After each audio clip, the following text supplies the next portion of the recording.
बोल गुरु नानक देव की जय। साईं लैणा राम साहिब की जय। साईं लाला राज साहिब की जय। पूज्य माता साहिब की जय। पूज्य अम्मा साहिब की जय। परम पूज्य दादी साहिब की जय। सर्व संतन महात्माओं की जय। गुरुअ जी प्यारी साध संगत सभिनी खे ओम शांति।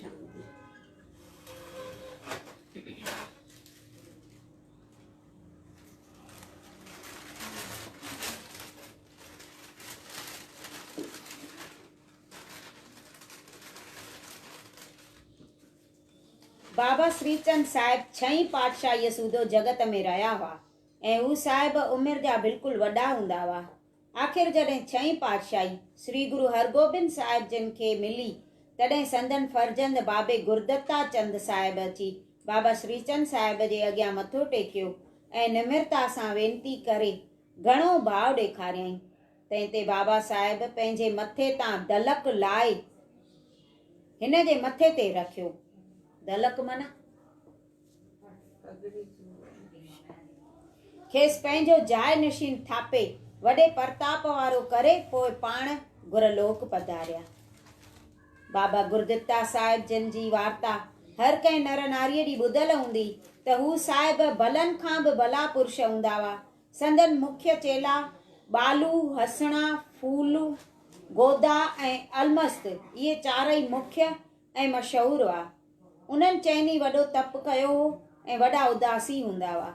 उदासियुनि जी संप्रदा उन्हनि खां वठी हली आई आहे। हिन वक़्तु जेके टिकाणनि में उदासी बावा ॾिसबा आहिनि तिन खे संदन औलाद सम्झणु घुरिजे ऐं उन्हनि बावनि खे हुननि जे मत मुजब हलण करे उदासी कोठिजे थो। हिन वक़्तु इन्हनि उदासियुनि जो तइदाद लखनि खां ॿाहिरि आहे। अहिड़ीअ तरह श्री गुरु नानक देव जन जा ॿई फर्जंद मशहूरु ऐं हर तरह समर्थ हूंदा हुआ जिन साहिबनि जे कदमनि ते मुंहिंजो वारंवार नमस्कार आहे। हिकिड़े ॾींहुं सतगुरनि जे हज़ूर में चइनी तरफ़नि जी संगत वेठी हुई जिन खे हमेशह सतगुरनि जे वचननि ॿुधण जी अभिलाखा हूंदी हुई। हिननि जे अहिड़े इरादे खे ॾिसी श्री गुरु रामदास साहिब फरमाइण लॻा त हे भाई सिखो, तव्हीं असांखे सदाईं प्यारा आहियो, पर तव्हां जो ही मानुख जनम जो दुर्लभ धारियो आहे सो हरि सिमरन खां सवाइ अजायो न विञायो ऐं वरी वरी नरक ऐं सुर्ग में न भिटको। ऐं ही संसार कर्म चक्कर आहे। माला जे किंगरियुनि वांगुरु आहे। सो जीअं खूह में किंगरियूं कॾहिं हेठि कॾहिं मथे ऐं कॾहिं खाली त कॾहिं भरपूर थियूं थियनि, तीअं ही जीव पिणु कॾहिं ऊच त कॾहिं नीच, कॾहिं सावधान त कॾहिं पराधीन रहे थो। तंहिं करे तव्हीं शब्द कीर्तन ॿुधी उन जो अर्थ वीचारे दिलि सां हंडायो। उन जे मदद सां मन खे सभिनी विकारनि खां साफ़ करे प्रेम धारे गुर उपदेश कमायो ऐं अज्ञान जा पर्दा टोड़े कलेश खां पार लंघे पओ। अहिड़ो उपदेश ॿुधायो त सिखनि खे कहिड़ी रहत रखणु खपे। तंहिं बाबति श्री गुरु महाराजनि हेठियों महासुंदर शब्द उचारियो। सलोक महिला 4। गुर सतगुर काजो सिख अखावे सो बलकै उठ हर नाम दियावे। उदम करे बलकै पिरभाती स्नान करे अमृतसर नावे। उपदेश गुरु हर हर जप जापे सब किलविख ताप दुख लय जावे। फिर चढ़े दिवस गुरबाणी गावे बैंदिया उठ दिया हर नाम दियावे। जो सास ग्रास दियावे मेरा हरर सो सतगुर गुर मन भावे। जिसनो दयाल होवे मेरा स्वामी तिस गुर सिख गुर उपदेश सुनावे। जन नानक धूड़ मंगे तिस गुर सिख की जो आप जपे अवरा नाम जपावे। तात्पर्य जेको पाण खे सतगुरुअ जो सिख थो सॾाए तंहिंखे वाजिब आहे त सवेरो उथी करे परमेश्वर जो नालो जपे ऐं वॾीअ प्रभात जो उथी स्नान वग़ैरह करे अमृतसर में टुॿी मारे ऐं गुरुअ जे उपदेश मुजब हरि परमात्मा जे नाम जो जाप जपे त संदसि सभु गुनाह पाप ऐं दुख नास थी वञनि ऐं ॾींहं चढ़ी वञण खां पोइ वेही गुरूअ जी बाणी ॻाए ऐं उथंदे वेहंदे हरि नाम उचारे। इन ई तरह जेको दम बि दम मुंहिंजे मिठड़े हरीअ खे यादि थो करे सो गुरूअ जो सिख गुरूअ खे वणे थो। जंहिं ते सतगुरु दयाल था थियनि तंहिं गुरसिख खे गुरूअ जो उपदेश था ॿुधाइनि। गुरु नानक साहिब जन फरमाइनि था त असीं उन ई गुरसिख जी धूड़ था चाहियूं जेको पाण त सतनाम जपे थो पर बल्कि ॿियनि खे बि जपाए थो। मथियो महासुंदर शब्द ॿुधाए सतगुरनि वधीक फरमायो त गुर शेवा करण सां सिख संगत जा मन कंचन वांगुरु साफ़ थी पवंदा। पोइ उन्हनि ते सतगुरनि जा उपदेश जे सचपच ज़वार आहिनि से बिल्कुलु उम्दो निमाह था कनि। अहिड़े उम्दे मणिए पाइण करे ॿिन्ही जहाननि में सोभियावान लॻिजे थो ऐं जिते किथे आदर सत्कार लहिजे थो। सतगुरनि जे पवित्र मुखार विंद मां अहिड़ा अमोलक वाक्य ॿुधी के त वञी आत्म स्वरूप जे वीचार में गलतान थिया, किन खे वरी परमेश्वर जे सिमरन जी प्रीत जागी, के वॾभागी हरिय जे दर्शन जा प्यासी बणिया ऐं केतिरनि खे 18 सिद्धियूं प्राप्त थियूं ऐं केतिरनि खे विषयनि खां वैराग अची वियो, केतिरनि त वरी निज आनंद में टुॿी मारी। अहिड़ीअ तरह समर्थ सतगुरनि संगत ते कृपा दृष्टि करे सभिनी जा भरम मोह ऐं टई ताप ऐं कल्पनाऊं नास करे तत्काल बंधन काटे छॾिया। हिकिड़े ॾींहुं सतगुरु सचा पातशाह सभा में अहिड़ीअ तरह सोभिया ॾेई रहिया हुआ जीअं मुनियुनि जे मंडल में शंकर महाराज सोभंदो आहे। अहिड़े वक़्त में लाहौर जो मशहूरु सोढी कुल जो मुखी सुहारी मल श्री गुरु रामदास साहिब जन जे चाचे जो वॾो पुटु छकड़ीअ में चढ़ी 4 नौकर पाण सां वठी मिठाई खणी कचहरीअ में लंघे आयो।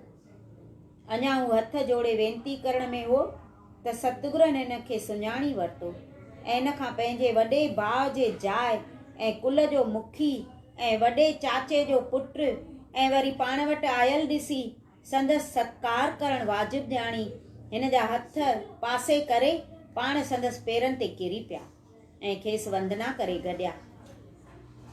सुहारी मल श्री गुरु रामदास साहिब जन जी एतिरे क़दुरु निमिरता ॾिसी बिल्कुलु हैरत में पइजी वियो ऐं बिल्कुलु दीन मन थी चवणु लॻो त हे नाथ, अहिड़ी गैर वाजिबी न करियो। हाणे आउं अव्हां खे पंहिंजो भाउ करे नथो सम्झां, पर श्री गुरु अमरदास साहिब जन जे दया सां तव्हां खे जगत जो गुरु ऐं वॾे मर्तबे वारो थो सम्झां। हज़ारे लोक अव्हां खे अची निमी निमिष्कार था कनि ऐं तव्हीं हर तरह समर्थ ऐं शक्तिवान आहियो। असीं संसारी जीव हर वक़्तु कुटुंब में गलतान ऐं अठई पैर पाप कमायूं था, सो तव्हीं साहिब मूंखे कीअं था निमिष्कार करियो। एतिरो ॿुधी श्री गुरु रामदास साहिब फरमाइण लॻा त तव्हीं मूंखे वॾे भाउ जे बजाए आहियो ऐं मुंहिंजे पिता जे वॾे भाउ जा फर्जंद आहियो, तंहिं करे मूंखे हर तरह हक़ु आहे अव्हां खे निमिष्कार करणु। अहिड़ीअ तरह हिक ॿिए में गुफ़्तगू करे पाण में भाकुर पाए गॾिया ऐं प्रीत सां हिक ॿिए जा कुशल प्रशन पुछियाऊं। पोइ जॾहिं ॻाल्हियूं कंदे सतगुरनि जी नज़र मिठाईअ ते पहुती तॾहिं स्वामी सुहारी मल खां पुछण लॻा त कहिड़े कम सां अव्हां जो हिते अचणु थियो आहे जो सभु कमकार ऐं घर छॾे पंहिंजे सिर निकिरी पिया आहियो। एतिरो ॿुधी सुहारी मल चवणु लॻो त हे सतगुरु, तव्हांजे भाइटे जी शादी आहे जंहिंमें मूंखे वॾो उत्सव करणो आहे। तंहिंमें तव्हीं साहिब सोढियुनि जे कुल जा प्रकाशक आहियो ऐं जगत में हर जाइ तव्हांजी मशहूरी आहे, तंहिं करे तव्हीं साहिब कृपा करे उते हली सुरही करियो, छाकाणि जो अव्हां खां सवाइ उत्सव सुहिणो न लॻंदो। इन जे वास्ते आउं वॾी भावना रखी तव्हांजे चरणनि में आयो आहियां। अहिड़ो कुल जो अहवाल वठी सतगुरनि संदसि आदर सत्कार करे हिकिड़ी खुलासी कोठी सफ़ा कराए उन में खट विछाराए खेनि विहारियो। ॿिए ॾींहुं सतगुरु फरमाइण लॻा त हे मित्र, असां वटि किथे किथे जूं संगतियूं रोज़ दर्शन करण लाइ ईंदियूं रहनि थियूं, जिन जे खाधे ऐं टिकण जो बंदोबस्तु बि असांखे ई करणो पवे थो। हाणे जेकॾहिं असीं अव्हां सां गॾु हलिया हलंदासीं त उन्हीअ में संगत जो अपमान थींदो। छाकाणि जो श्री गुरु अमरदास साहिब असांखे बिल्कुलु चङीअ पर सम्झाए विया हुआ त अहिड़ो को बि क़दम न खणिजो जंहिं करे का संगत खे तकलीफ़ पहुचे। हाणे तव्हां वीचारे ॾिसो त मूं में एॾी शक्ति किथे आहे जो आउं सतगुरनि जी आज्ञा खे मोड़े सघां। सतगुरनि जा सिख हर तरह शक्तिवान आहिनि, छो जो हू सतगुरनि जे चरण कमलनि जा प्रेमी आहिनि, जिन खे गुरुअ जो दर्शन ई सुखदायक आहे ऐं जिन जो वर ऐं शराब पिणु लॻी सघे थो। तंहिं करे उन्हनि खे प्रसन्न करण ई मुंहिंजो वॾो फर्ज़ु आहे। तंहिंमें बि ख़ासि करे जेके सिख ऐं दास श्री गुरु अमरदास साहिब जन जा आहिनि, तिन जो हिते अचणु निष्फल थियणु न घुरिजे, यानी त हू दर्शन खां निराश थी न वञणु घुरिजनि। इन्हनि सबबनि करे असांजो ओॾांहुं हलणु बणी नथो सघे। वरी वॾी त ॻाल्हि इहा बि आहे त असां जेकॾहिं अव्हां सां हलंदासीं त हज़ारनि माण्हुनि जी भीड़ असांजे पुठियां हलंदी। उन्हनि जे ख़र्च वग़ैरह जो बि भार वधीक थी पवंदो ऐं जॾहिं कुंवारे ते घर ॼञ हलंदी त उते बि अची संगतुनि जी भीड़ लॻंदी। पोइ हू वीचारा हिननि जी संभाल कीअं करे सघंदा। इन्हीअ खां सवाइ ॿिया बि केतिरा वीचार आहिनि। श्री गुरु रामदास साहिब जन जा अहिड़ा वचन ॿुधी सुहारी मल चयो त तव्हांजो चवणु बिल्कुलु पूरो आहे। आउं अॼु बि ॾिसां थो त केतिरियूं संगतियूं अची कठियूं थियूं आहिनि ऐं इन्हीअ में बि त शक कोन्हे त तव्हांजे ओॾांहुं हलण करे वेझनि वेझनि ॻोठनि जूं संगतियूं अची कठियूं थींदियूं ऐं कुंवारे ते खे बि ॼञ त ज़रूरु झुञ त ज़रूरु ॾियणो पवंदो, पर हिन में एतिरी पहुच कान्हे जो सभिनी जो पूराओ करे सघे। तंहिं करे इहा ॻाल्हि अणसहाईंदी आहे, जंहिंखे आउं ॼाणी सघां थो। पर हाणे मुंहिंजे अचण ॾांहुं ॾिसी मुंहिंजी इहा वेनती क़बूल फरमायो जो पंहिंजे पुट खे हुकुम ॾियो त उहो मूंसां गॾिजी हले त ॿई कार्ज सिद्ध थी अचनि। सुखराज श्री गुरु रामदास साहिब एतिरो ॿुधी पंहिंजे वॾे पुट पृथ्वीचंद खे पाण वटि घुराए विहांउ जे निस्बत सॼी हक़ीक़त सुणाई। फरमायो त तूं असांजे भाउ सां गॾिजी लाहौर वञ। पिता जा वचन ॿुधी पृथ्वीचंद ख़्यालु कयो त मुंहिंजो हितां निकिरणु चङो न आहे, छाकाणि जो पिता जे वेझो हूंदुसि त प्रेम वधंदो रहंदो ऐं जेकॾहिं कुझु वक़्तु जुदा थींदुसि त कॾहिं कॾहिं यादि पवंदुसि ऐं मुंहिंजे गैर हाज़िरीअ में मुंहिंजो भाउ श्री अर्जन साहिब पिता जे हाज़िरीअ में रहंदो। पोइ आस्ते आस्ते हू पिताजन खे प्यारो थी वेंदो। तंहिं करे इहा ॻाल्हि सुहिणी न आहे। तंहिंखां सवाइ हिते बि निता प्रीत संगत जा नवां हुलास आहिनि, तंहिं करे रूबरू हूंदुसि त धन वग़ैरह जी बि पियो संभाल कंदुसि ऐं कुझु पंहिंजे घर जे लाइ खुलासो लिकाए रखी छॾींदुसि। इन ई वीचार में कुझु वक़्त ताईं त हू टुॿीअ में पइजी वियो ऐं तरह तरह ख़्याल पे दिलि में उत्पन्न थियसि। बाजे पे चयाई त मतां पिता जो प्यार श्री अर्जन साहिब ते थी वञे ऐं हू मूंखां अॻिरो थी पवे ऐं वरी ॿिया ख़्याल पे आयसि त मतां ॿियो को टहिलियो ख़र्च पखो संभाले त मतां पिता जो प्यार उन ते थी वञे ऐं पिताजन प्रसन्न थी उनखे घुरता ॾियण जो वीचार मन में करे छॾनि। अहिड़ियूं गणतियूं खाईंदे खाईंदे आख़िर सतगुरनि जे अॻभरो थी ॻुझ ॻोह में चवणु लॻो त पिताजी तव्हां खां समय जो हाल बिल्कुलु लिकल कोन्हे ऐं न इहा बि ॻाल्हि ॿुधी अथव त पाण वटि कमु कहिड़ीअ तरह जो आहे।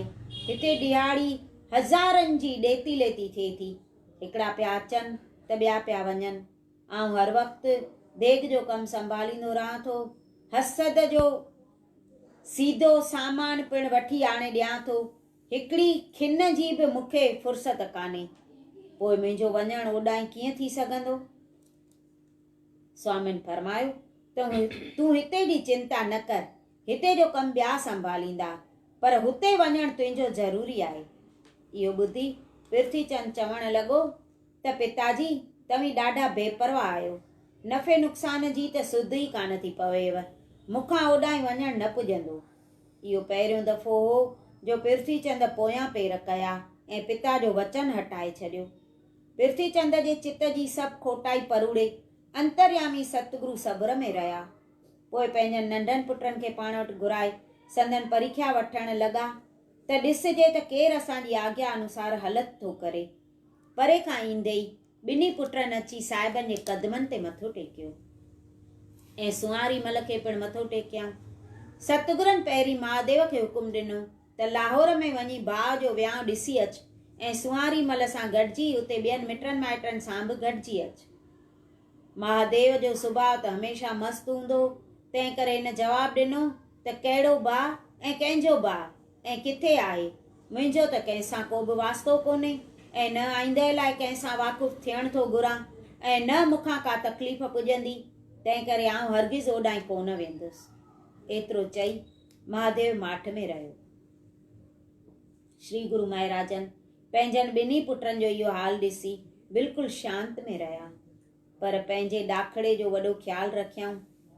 तंहिंखां पोइ टे पुट श्री अर्जन साहिब खे हुकुम ॾिनऊं त बच्चा अर्जन, तूं ई करे आज्ञा मञ, हितां पंहिंजे चाचे सां गॾिजी लाहौर में वञी पंहिंजे भाउ जो वियांउ ॾिसी आ ऐं ॿियनि मिटनि माइटनि सां गॾिजी वाक़ुफ़ु थी अच। 1 महीने ताईं उते टिकजांइ, तंहिंखां पोइ पंहिंजी धर्मशाला में वञी रहिज ऐं सभु वहिंवार उते जो ॾिसिज वाइसिज ऐं उते जे सत्संगत खे नाम जपाइज ऐं जॾहिं असीं तोखे चवाए मोकिलियूं या ख़ुशीअ सां चिठी लिखी मोकिलियूं तॾहिं मोटी हेॾां हलियो अचिज, पर जेसिताईं असांजो नियापो या चिठी न अचई तेसीं सूधो उते रहियो पियो हुजजांइ।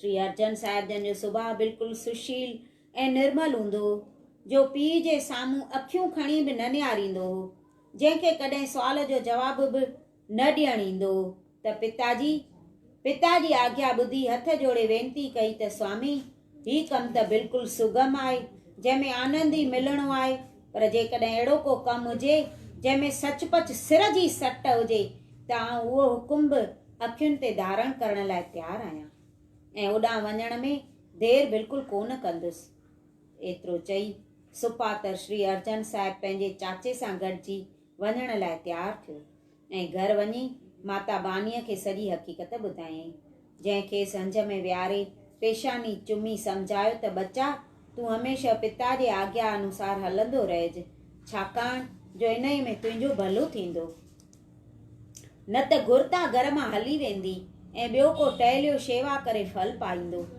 पिरथे जो सुभाउ अहंकारी, महादेव जो सुभाउ मस्तु आहे, तिन खे न का अॻु जी न का पुठ जी सुध पवे थी, पर हिकिड़ो तूं ई आहीं जंहिंमें तुंहिंजे पिता ऐं मुंहिंजो भरवसो आहे, तंहिं करे तूं गुणवान ऐं निर्दोष रही कमाई करे घुरता वठंदे।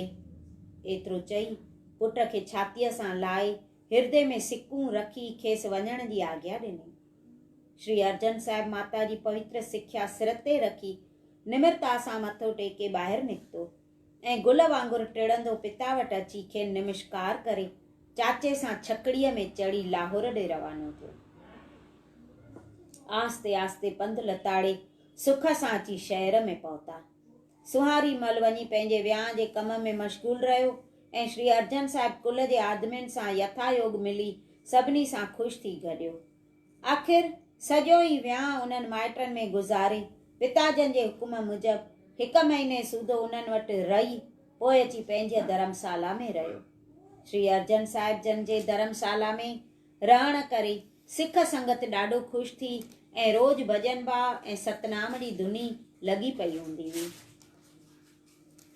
केतिरो वक़्तु धर्मशाला में रहण खां पोइ श्री अर्जन साहिब सतगुरनि वटां पत्रिका अचण लाइ अखियूं खणी पियो निहारींदो हो, छाकाणि जो संदसि चित्त जी प्रीत साहिबनि जे चरण कमलनि में तमामु घणी हूंदी हुई। खेसि 8 ई पहिर हुन इहा यादगिरीअ में गुज़रंदा हुआ।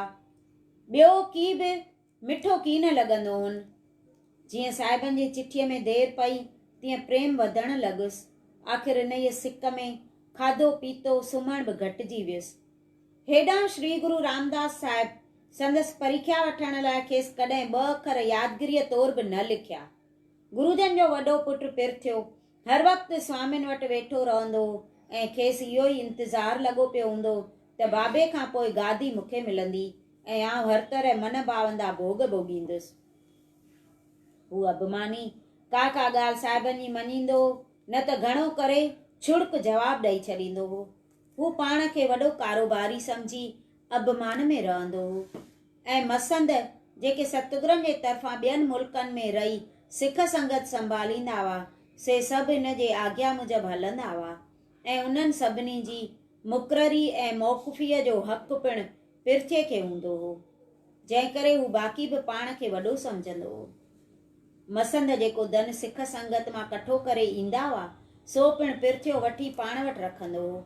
परदे पोश सतगुरु हिन जो अहिड़ो खोटो सुभाउ ॾिसी कुझु न चवंदा हुआ, बल्कि शांत में रहंदा हुआ ऐं का बि श्रेष्ठ वार्ता न ॿुधाईंदा हुअसि, छाकाणि जो गुरुजन सम्झी रहिया हुआ त ही गुरता जो लाइक़ु न आहे, छाकाणि जो जल उते टिकंदो आहे जिते हेठां ई हूंदी आहे।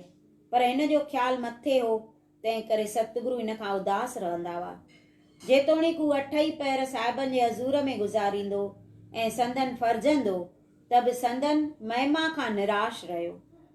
जहिड़ीअ तरह कंहिं बि तीर्थ जा रहवासी तीर्थ जी महिमा पंहिंजी महिमा करे सम्झंदा आहिनि अथवा अभिमान कंदा आहिनि त असांजे रहण करे ई तीर्थ जी महिमा वॾी थी आहे, तहिड़ीअ तरह पिरथे जे मन में बि पंहिंजे ई निस्बत चङो रायो हो, तंहिं करे हू निमिरता खे पंहिंजे वेझो अचणु न ॾींदो हो। अहिड़ीअ तरह सतगुरनि जो प्यारो पुटु लाहौर में पिता जे दर्शन लाइ सिकंदो रहियो ऐं सुजान श्री गुरु रामदास साहिब कॾहिं गोविंदवाल ऐं कॾहिं अमृतसर में रही सिख संगत जी दुर्मत नास कंदा हुआ।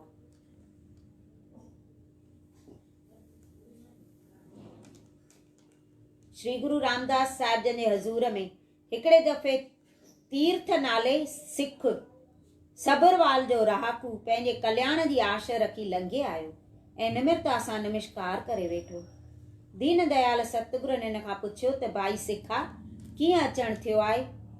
तीर्थ हथ ॿधी वेनती कई त सचा पातशाह मां तव्हांजे शरण आयो आहियां, तंहिं करे कृपा करे मूंखे अहिड़ो उपदेश ॾियो जंहिं करे मुंहिंजो कल्याण थिए, छाकाणि जो जिन जिन लोकनि तव्हांजे मुखारविंद मां वचन ॿुधाइनि तिन सभिनी जा पाप नास थी विया आहिनि ऐं चित्त शांत थियो आहे, तंहिं करे मूंखे बि पंहिंजो दास ॼाणी कृपा करियो।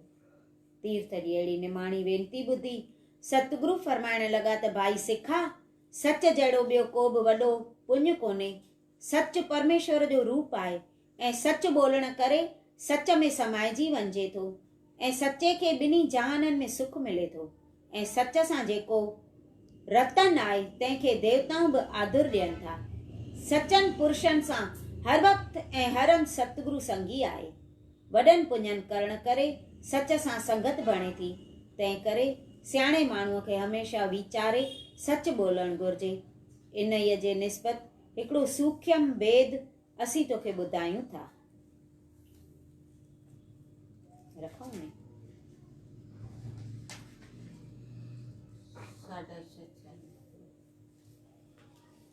बोलो सतगुर देव भगवान की जय।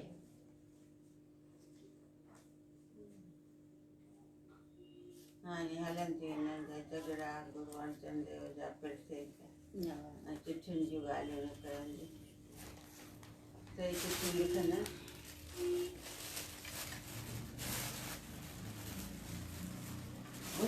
गुरुदेव भगवान की जय। माता ओ अम्मा अखिरने में तो के व्यारा दर्शन करे दिल ठारिया, अखिरने में तो के व्यारा दर्शन करे दिल ठारिया। मुझे मन में मुझे तन में एक तुझी तार आए, मुझे मन में मुझे तन में एक तुझी तार आए। चितौड़वारी मूर्ति प्यारी मुद दिल में रखिया छुपाए, सोड़ी नारवारी मूर्ति प्यारी मुद दिल में रखिया छुपाए। दम दम तुंहिंजो ध्यानु रहे थो मन में जो मस्तान रहे थो दम दम तुंहिंजो ध्यानु रहे थो मन में जो मस्तान रहे थो राहत अचे रगुन में वेरु मन में आँखिन में राहत अचे रगुन में वेरु मन में आँखिन में माता ओ अम्मा अखिड़ने में तोखे व्यारियां दर्शन करे दिल ठारियां अखिड़ने में तोखे व्यारियां दर्शन करे दिल ठारियां चवे दुनिया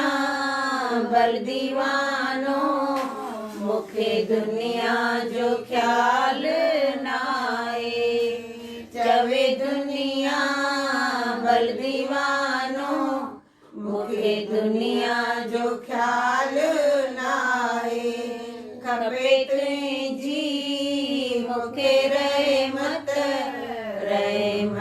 में राज आए खपे तुझी मुखे रहमत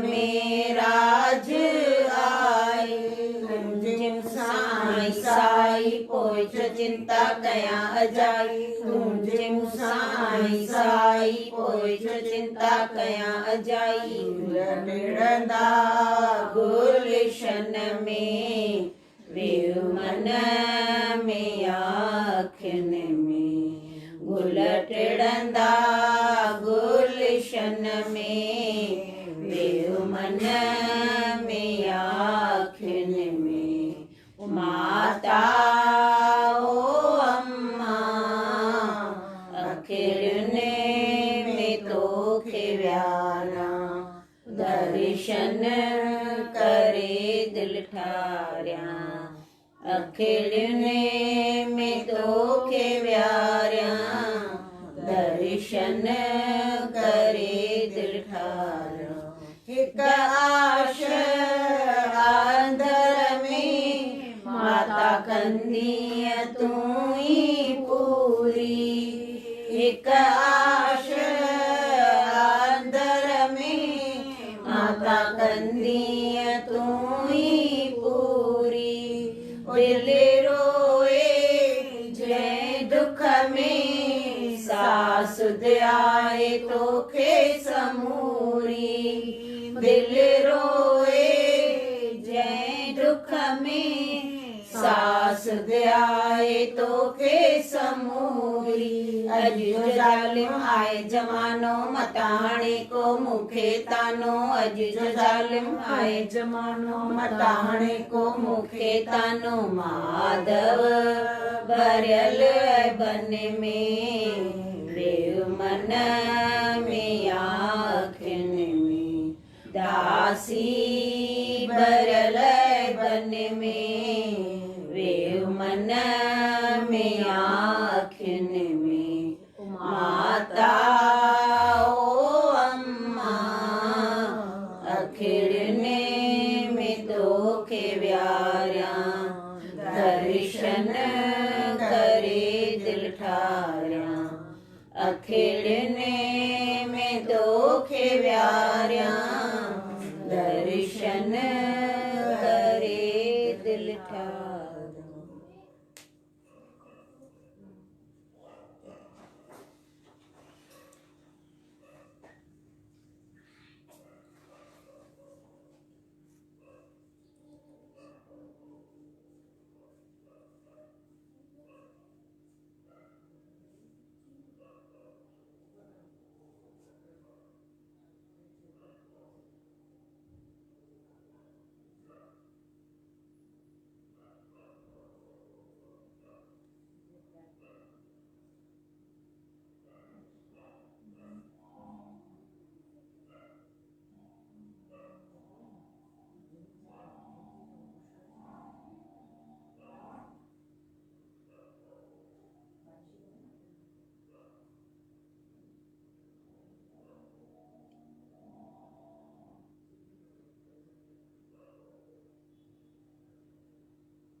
शांति।